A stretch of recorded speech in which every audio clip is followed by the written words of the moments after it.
Vlog. તો આજે છે શનિવાર અને હું રાતના 8 વાગે વ્લોગ સ્ટાર્ટ કરું છું. બિકોઝ અમે સવારના ટાઈમથી વિચારીએ છીએ કે કશે બહાર જઈએ. પણ આ જુઓ બધા નમૂનાઓ બેઠા છે ઘરમાં. બધા જ બેઠા છે બહાર જવાનો પ્રોગ્રામ કરીને. અને અહીંયા બિચારા કઈ પ્રોગ્રામ બન્યો નહીં ને બધા અહીંયા આવીને બેઠા જ શાંતિથી ને વેફર પાર્ટી ચાલે. જો બોલો ઉનો પાર્ટી, બચ્ચા પાર્ટી અને ઉનો પાર્ટી ચાલે છે. જો વિચારો શું કરવું છે, જવાનું કે નથી જવાનું. શું છે આ મેડમ સૌથી ના લેટ આવ્યા છે ને આ બધા અહીંયા રાહ જોતા હતા. બોલો હવે વિચારો શું કરવું છે. અડધા એવું કહે છે બહાર જઈએ, અડધા એમ કહે છે કે ઘરમાં બેસીએ, તો શું કરવાનું? કરીએ શું બોલો. વોટિંગ કરીએ બીજી પહેલા તો. ચલો એક કામ કરીએ, પકાવી લઈએ. ચલો નહીં ખાલી મોટાઓ બચ્ચાઓ નો અલગ, બચ્ચાઓ રમો. જો છઠ્ઠા હાથ કરવાનું. છતાં એટલે આમ કરે, આમ જેટલા વધારે હોય તો 12 તો જવું હોય તો આમ, ને નહીં જવું હોય તો આમ. એવું જોઈએ ને, કેવું તો પડે જ ને. નહીં એક મિનિટ મારી વાત સાંભળો. નહીં મારી વાત સાંભળો. જો જે આ આગળ વધારે નીકળું ને તો એ લોકોને પૂછું કે બહાર જવું છે કે ઘરમાં રહેવું છે એમ. અને આમ આગળ વધારે થયું ને તો એ લોકોને પૂછું કે બહાર જવું કે ઘરે રહેવું. ચલો પકાવો. ચલો કારું ધોરું બોલવાનું. કારું ધોરું ચલો ધોળા જ આવ્યા છે બધા. હવે ચાલ મમ્મી તું બોલ પહેલા કે કા જોત, બહાર જોત કે ઘરે.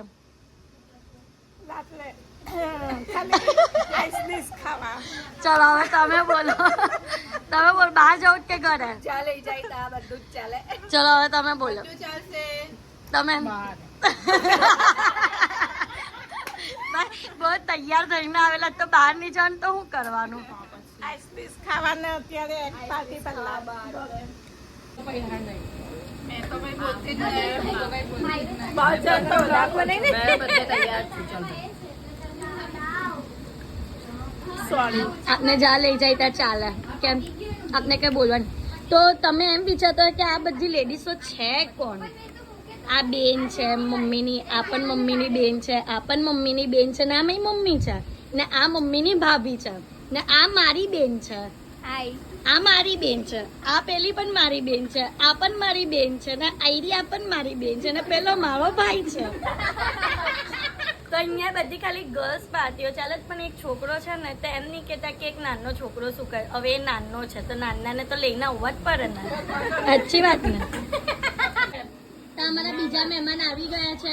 બોલો તમારે ક્યાં જવું? બહાર જવું જ કે તમારે ક્યાં જવું? બહાર જવું કે ઘરમાં બેસવું છે? જો બધા જા લઈ જાય ને એવા વાળા વધારે જ.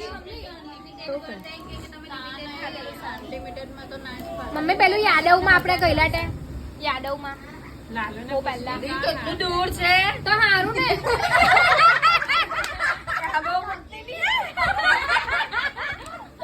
જો બહાર જવાનું હોય ને તમે વન પીસ પહેરો ને એટલે વન પીસ નહીં પહેરું. બરાબર? બોલો જલ્દી.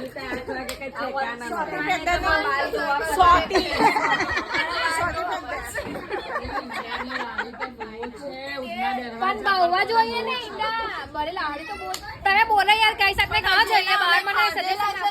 ગાઈસ કાલે જવાબ આપે તો કાલે જવું છે. કાલે જવું રોડે આજે ડિસાઈડ કરી લો. તમે કમેન્ટમાં કેવો આપણે ક્યાં જઈએ, આપણે બહાર જઈએ તો બહાર પણ ક્યાં જઈએ એ જગ્યા આપણે કમેન્ટ આવતા શનિવારે હોસ્પિટલ આવતા શનિવારે સોરી અમે જવા તો હોસ્પિટલ લઈ ચાલે નિર્મળ હોસ્પિટલ અલા સામે પાડ બહુ પાણીપુરી પાણીપુરી ખાવી હા ટામેટો મસ્ત ઉપર છે મને સુપર એન્ડ સ્પાઈસ પાસે મહેક વાળો કેવો છે? મહેક પણ હારો છે. ઉધના દરવાજા પર ઓય તા અમે લોકો વેજ, અમારા જેવા વેજ લોકો વેજ પણ ખાઈ શકે. ઉડના દરવાજા જોઈએ. થયું આજે કે બેહી ગઈ તું યાર આ બિચારા કાકે આવ્યો ને બીજા હવે બધું કેન્સલ કરે છે. હવે મારે કપડા ચેન્જ કરવા નહીં કરવા મને કેવી રીતે ખબર પડે. હું તેમ કબાટ ખોલીને ઉભેલી હતી. હવે તમે કીધું કે અહીંયા મંગાવી લે ને ઘરે બનાવી દે ને એમ ને તેમ. હા ચાલ સ્વિગી પર ઓફર જોઈ લઉં છું. ચાલો બધા ડન. ઘરમાં બેહીને જ જમવાના જ. ઘરમાં બેહીને જ જમવાના જ. જેસી સબ્જી સોસ. ચાલો સ્વિગી પર અમે લોકો પહેલા ઓફર જોઈ લઈએ છે. કઈ જગ્યાનું જોઈએ? પહેલાને બધા ઇનફ થઈ જવું. ચાલો ના પણ છે. પણ બનાવવાની સ્ટેજના છે તો પછી તમે લોકો જોઈ લો પછી. જોવાનું છે આપને. અહીંયા બધા એક ગેસ પર જો કેટલા બધા જણ આવી ગયા છે. થોડું તેલ વેરી દેવો. હું ઇન્સ્ટ્રક્શન આપું છું અને આ મારા માસી બનાવે છે. મારા ગીતા માસી બનાવે છે ઓકે ને આ ખુશ્બુ માસી જોઈ છે અને મમતા ને મમતા માસી પણ જોઈ છે ને તમે આ મામી પણ જોઈ છે. મમતા માસી કાંદો નખાઈ ગયો છે અને અમે બનાવીએ છીએ એગ ગોટાલો બીકોઝ અમે લોકો પ્લાન કેન્સલ કર્યો. હવે બધા ખાશે ઘરમાં જ જમશે બધા. તો એગ ગોટાલો બની જાય ને એના પછી તમને બતાવી. તો અહીંયા બધાનું ફાઇનલી બાર બોલીને ઘરમાં જમવા બેસી ગયા છે. આવી જઈએ એટલી ભીડ છે યાર આઈસ ડીશમાં.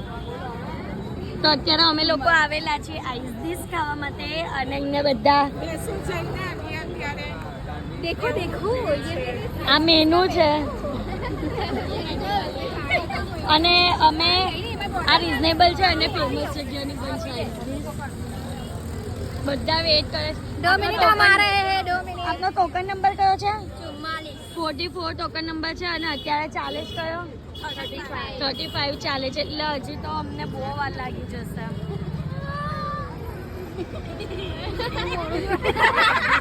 તો અહીંયા ફાઇનલી અમારો નંબર આવી ગયો હતો અને અમારો આઈસ ગોલો બનતો હતો. તમે જોઈ શકો છો કેટલો ડિલિશિયસ લાગે છે અને અહીંયાના આઈસ ગોલો બહુ જ ફેમસ હોય છે.